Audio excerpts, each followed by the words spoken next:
A palavra do Senhor se encontra na segunda carta do apóstolo Paulo ao jovem Timóteo. Queria ler com você, segunda carta do apóstolo Paulo a Timóteo, no capítulo 1 e o verso 6. O texto é claro ao nosso coração, dizendo: por esta razão, venho lembrar-lhe que reavive o dom de Deus que está em você pela imposição das minhas mãos, porque Deus não nos deu espírito de medo ou espírito de covardia, mas de poder, de amor e de moderação. Esse texto é claro, não tenha medo. Mas agora, vamos definir medo, trazendo um exemplo muito vivo na nossa memória.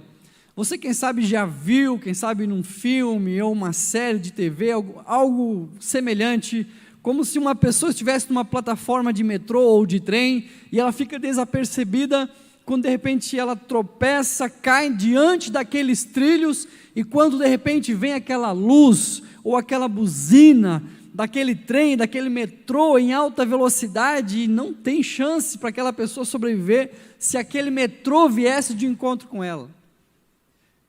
Quando ela percebe aquela situação, ela fica com medo, porque a surpreendeu, que na verdade o medo é um estado de alerta.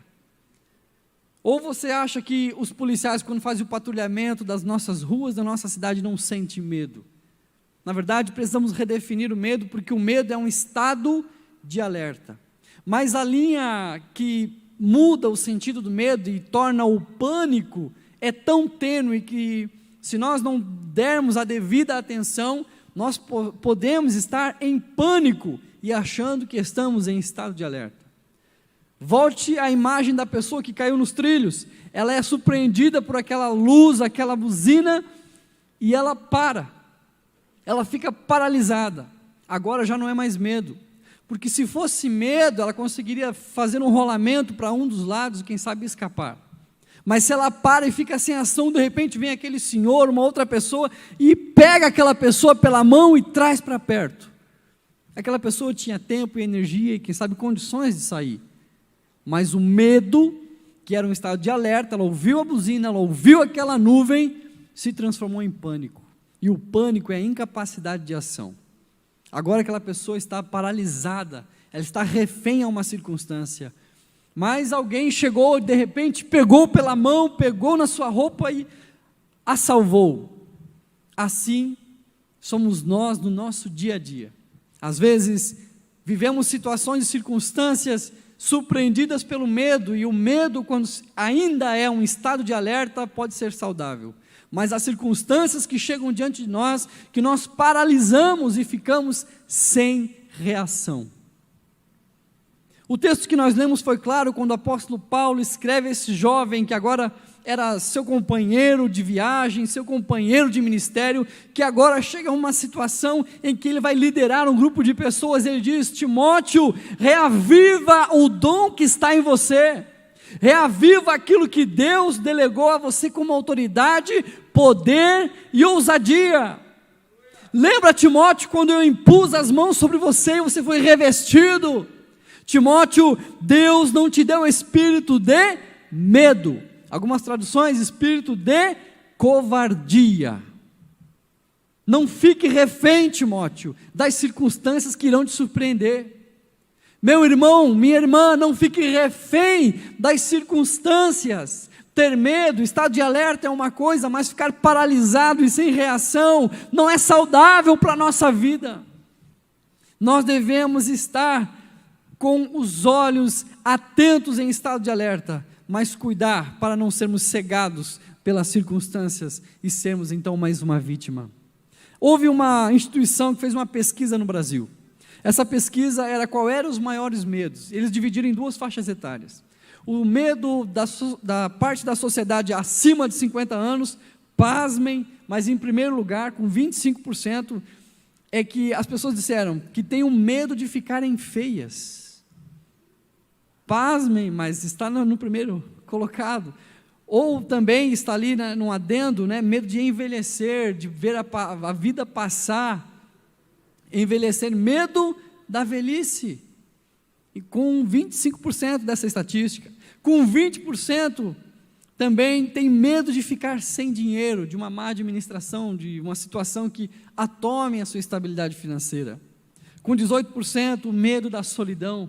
Com 14%, o medo de chegar ao fim da vida e não ser útil, não ter uma utilidade. Nos assusta, mas são realidades que a população brasileira vive.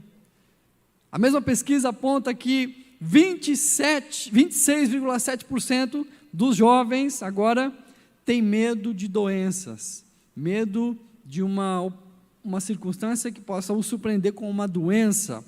18,7% medo da morte, medo de não desfrutar da vida na plenitude e ser interrompida por qualquer outra circunstância. 16% medo da instabilidade financeira e dívidas. 14% também jovens têm medo da solidão, medo de ficarem sós, isolados na sociedade. Vivemos em um mundo cheio de pessoas vazias. A palavra de Deus é direta: não tenha medo, mas há uma situação em que a Bíblia diz: tema, ou tenha temor, tenha medo.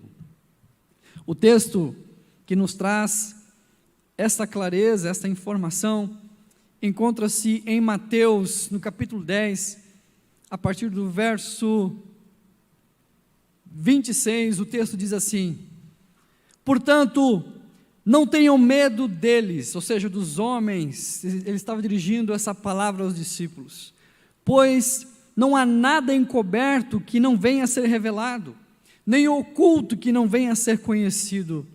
O que lhes digo às escuras, repitam à plena luz, e o que é dito para vocês ao pé do ouvido, proclamem nos telhados. Verso 28, não temam, aqui é para não temer, os que matam o corpo, ao homem, mas não podem matar a alma. Pelo contrário, temam, tenham temor, vigiem, fiquem em estado de alerta. Aquele que pode fazer perecer no inferno, tanto a alma quanto o corpo. Você vai ler e encontrar vários versículos na Bíblia. Não tema, não tema, não tema, de encorajar, de te empoderar, de ter a consciência daquilo que Deus ofertou à tua vida como propósito e vocação, mas ela também diz: tema, tenha atenção, fique em estado de alerta. Essa palavra no original é o estado de alerta. Vigie contra o adversário, contra as ciladas, contra as adversidades que pode te surpreender. Vigie, fique em alerta, porque quando a surpresa é muito grande, ela te paralisa, ela te cega, ela tampa os seus ouvidos, você fica refém. Mas como assim? Visualize aquela imagem de antes, de alguém a resgatando, parece que alguém chegou e o tomou pela mão, mas ele tinha condições de ficar em pé, ou subir pela escada, ou rolar, enfim. O pecado pode nos cegar, o adversário pode tirar a nossa visão, tapar os nossos ouvidos, e aquilo que era só um temor, era só um estado de alerta, eu tenho que vigiar, se tornou natural, e um excesso de confiança me cegou, e agora estou refém, estou em espanto, refém de uma circunstância. Mas a Bíblia é completa e é feliz porque ela é a palavra de Deus revelada.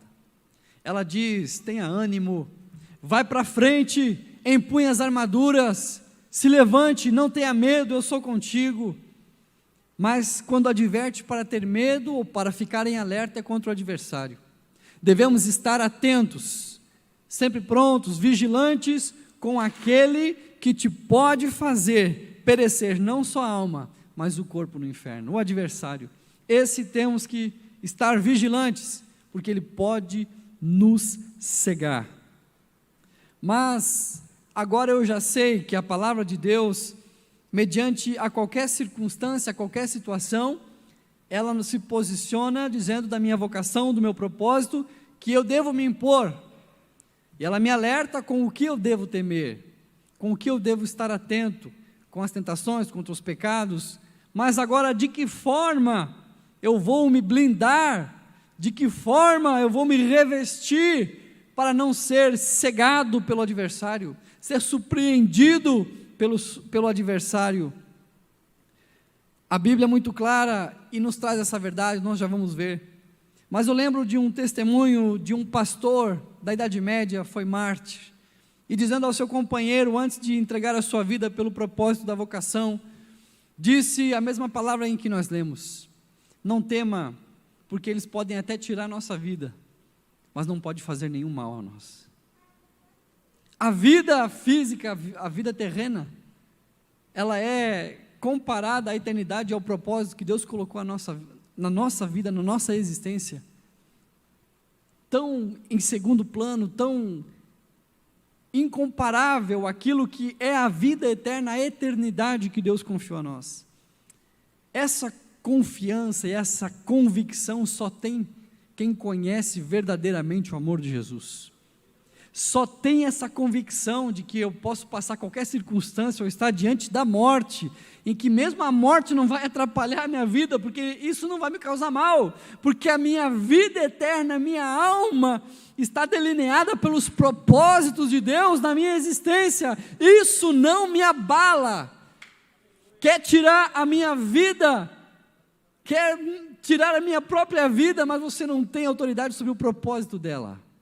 É Deus quem vai delinear, quem vai colocar um ponto ou uma vírgula nela. Essa é a convicção, mas só tem essa convicção aqueles que são chamados de comunidade de redimidos, a igreja do Senhor Jesus Cristo, a igreja que confia e acredita no sacrifício de Jesus naquela cruz. Isso nos faz vencer qualquer adversidade. E o que traz essa reflexão, o que me chama a atenção, é 1 João, no capítulo 4, a partir do verso 15, eu queria ler para você entender quais as ferramentas em que você pode blindar a sua mente, blindar o seu coração contra um medo. O verso 15 diz, 1 João 4 e 15, aquele que confessar que Jesus é o Filho de Deus, Deus permanece nele, e ele permanece em Deus, e nós conhecemos o amor e cremos neste amor que Deus tem por nós. Deus é amor. Deus é amor. Aquele que permanece no amor, permanece em Deus, e Deus permanece nele. Nisto o amor é aperfeiçoado em nós, para que no dia do juízo mantenhamos confiança, pois assim como Ele é, também nós somos neste mundo.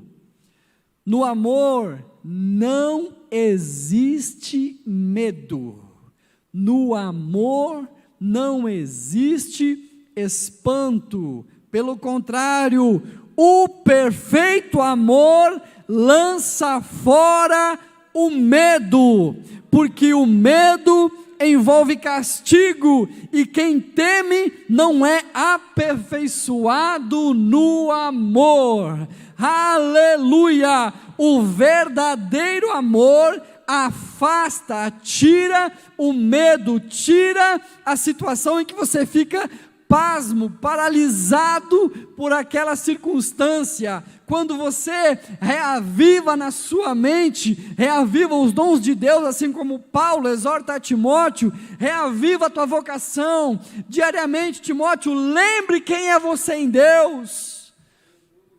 Nós precisamos lembrar diariamente quem somos nós em Deus, a nossa identidade, o nosso DNA de vocação. E o texto fala que para tirar esse medo, porque o medo envolve castigo, e quem teme não é aperfeiçoado no amor. Sabe qual é a resposta para o medo ou para a adversidade que quer te paralisar? É que o nosso Deus afastou, tirou o medo em castigo, em sacrifício. O perfeito amor lança fora o medo, o perfeito amor lança fora esse medo, porque o medo, ele envolve o castigo. Então Deus, na sua plenitude e sabedoria, disse que Ele lançaria fora o medo em amor, no castigo da obra do Calvário. Foi na cruz em que os medos e as inquietações da sua vida foram pregadas e crucificadas com Cristo. Então não há mais motivo para viver cabisbaixo, para viver comido, temendo, refém de circunstância, porque Deus nos lembra hoje, nessa noite: reaviva o dom que está em ti, reaviva a identidade que Deus colocou para você viver, reaviva os propósitos. Lembra daqueles congressos, lembra quando Deus direcionou uma palavra para você? Deus me trouxe hoje aqui nessa noite para te lembrar, e aí em casa, que Deus não esqueceu da aliança que Ele tem contigo.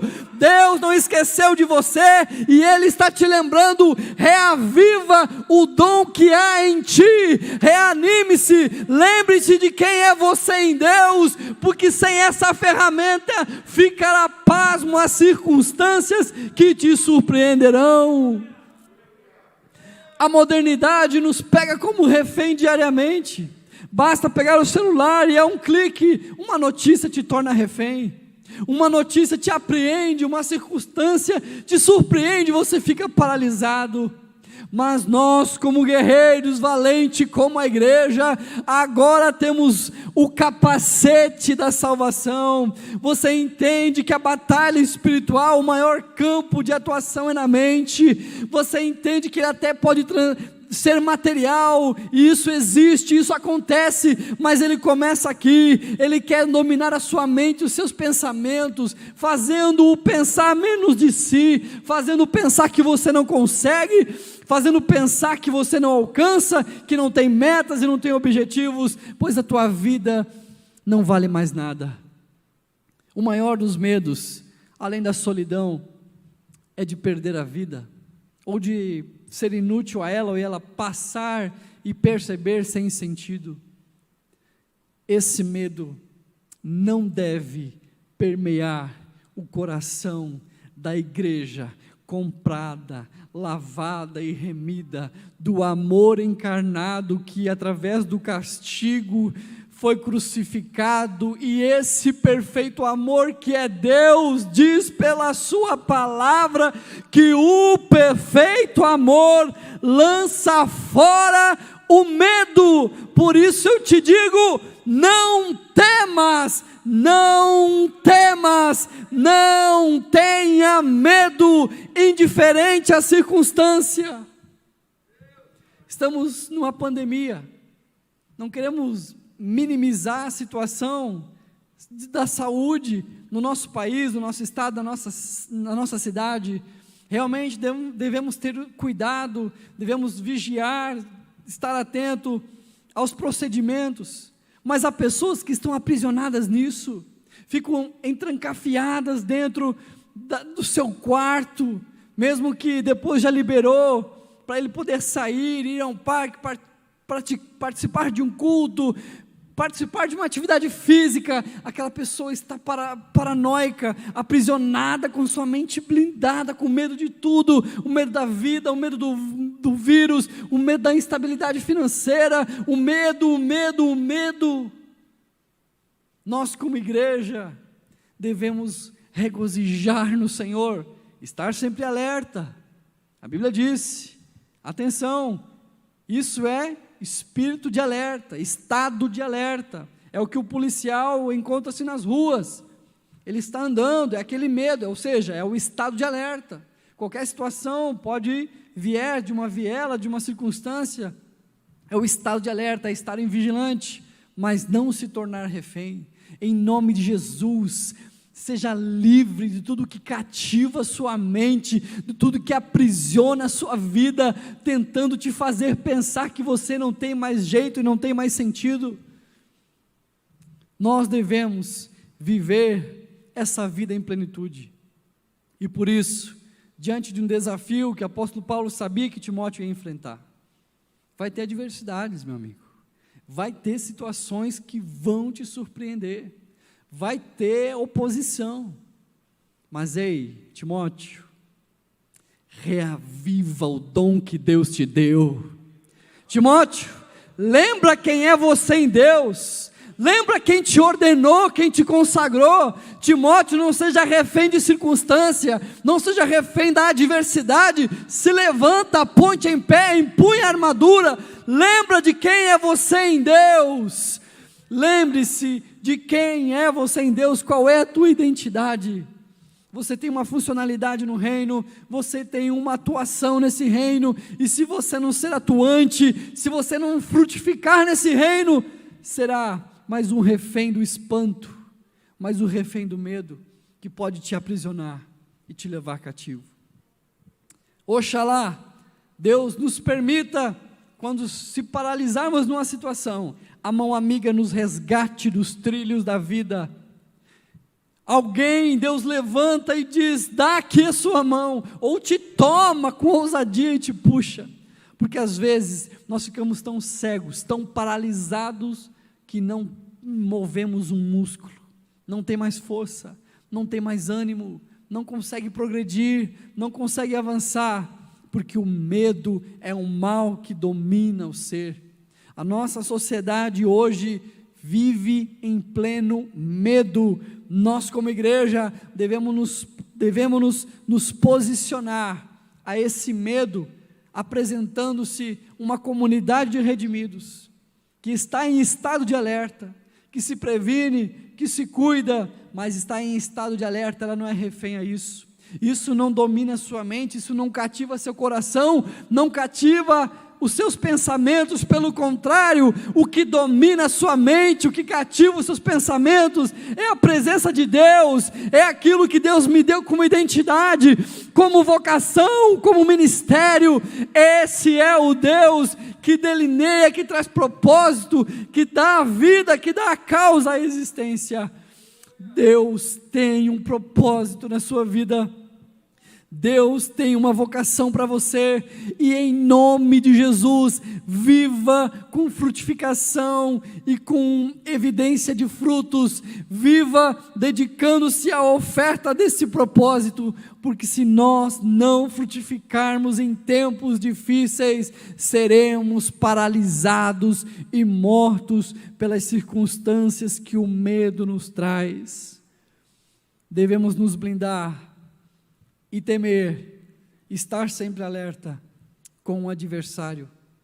O adversário nem sempre chega com a sua capa preta e te assusta numa esquina escura, mas ele cria circunstâncias para te cegar, ele cria circunstâncias para te envolver em uma circunstância toda endossada, toda pensada para te cegar e para atar as suas mãos, para não frutificar mais. Mas nessa noite Deus te lembra que há um propósito na sua vida, e referente à palavra de Deus que nós lemos, Deus ordena: desperta o dom que há em ti, não tenha medo. Deus não te deu espírito de medo, de espanto, de covardia, pelo contrário, de ousadia, de dedicação, de frutificação e de efetividade. Se nós não sermos frutíferos no reino, a nossa vida não terá mais sentido. Por isso quero te convidar a se pôr em pé e a orarmos nessa noite, clamando pela misericórdia do Senhor.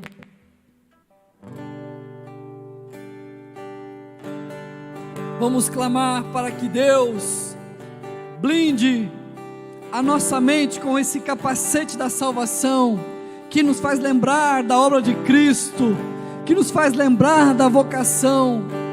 Não vamos ser seres ociosos, vagantes na vida, sem sentido. Se há um vazio no seu coração, na sua existência, ele é do tamanho de Deus, ele será preenchido pela presença dEle, ele será preenchido pela presença gloriosa do nosso Senhor, que traz sentido para a vida, que traz vocação. Como igreja, vamos orar. Pai, em nome de Jesus, nós oramos unânimes como igreja, pedindo a tua intervenção sobre vidas que se encontram aprisionadas pelo medo, situações que prendem as pessoas e limitam a frutificação, limitam, Senhor, a existência da sua vida, o sentido da vida. Em nome de Jesus, que nessa noite seja acesa a convicção do chamado, a convicção da salvação, da obra de Cristo em nossa vida, em nome de Jesus. Pai, lares aprisionados, em nome de Jesus, nós ordenamos, como igreja, orando, em nome de Jesus, espíritos que imperam a mente dessas famílias, dessas pessoas, em nome de Jesus, saia, em nome de Jesus, saia, espírito de desânimo, de medo, saia em nome de Jesus, que possamos ser livres, libertos em Jesus, para a convicção de uma vida plena, em nome de Jesus.